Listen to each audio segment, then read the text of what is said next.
ही dangerous है, उतना ही दिल दहला देने वाला भी। इसमें ब्रॉन्ज मेडल का एक बहुत बड़ा सा बेल होता था जो ऊपर यानी अपनी पीठ की तरफ से खुल जाता था। अपराधी को पकड़कर इस बेल के भीतर रख दिया जाता था, फिर नीचे से आग लगा दी जाती थी। अब आप समझ सकते हैं कि भीतर पहुंच चुके इंसान की क्या हालत होती थी। जब उस इंसान की चीखें निकलती थी तो इस बैल के मुंह में कुछ ऐसे डिवाइस लगी थी कि उसकी चीखें किसी म्यूजिकल इंस्ट्रूमेंट से निकलने वाली आवाज की तरह सुनाई देती थी। आदमी के जलने से जो धुआं निकलता था उसमें बदबू ना हो इसके लिए कुछ सुगंधित परफ्यूम जाता था, जिससे कि वहां से निकलने वाला धुआं खुशबूदार रहे। जिस व्यक्ति ने इसकी खोज की थी उसने जब इसे राजा के सामने रिप्रेजेंट किया तो उसे लगा कि राजा खुश होकर उसे इनाम देंगे, लेकिन राजा ने तो सबसे पहले इसे ही उस बैल के भीतर डाल दिया।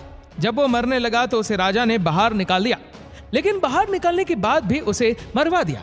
ऐसे ब्रॉन्ज या सिसिलियन बॉल भी कहते हैं। एक जंग के दौरान प्राचीन ग्रीक का राजा हार गया, फिर उन्होंने हारे हुए राजा को भी ब्रेजन बल की सजा दी।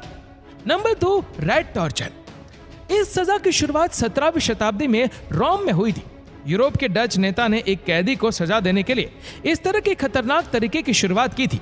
ये एक ऐसी सजा थी जिसमें चूहे का इस्तेमाल बड़े ही खतरनाक तरीके से किया जाता था। अपराधी को बेंच पर लेटाकर उसके हाथ पांव बांध दिए जाते थे और फिर उसके शरीर के ऊपर एक लोहे का पिंजरा रख दिया जाता था। लोहे के एक पिंजरे में एक चूहा मौजूद होता था और पिंजरे के ऊपर जलती हुई आग का एक बर्तन रख दिया जाता था, जिसकी वजह से पिंजरा गर्म होता था और चूहे को गर्मी लगती थी। ऐसी सिचुएशन में चूहा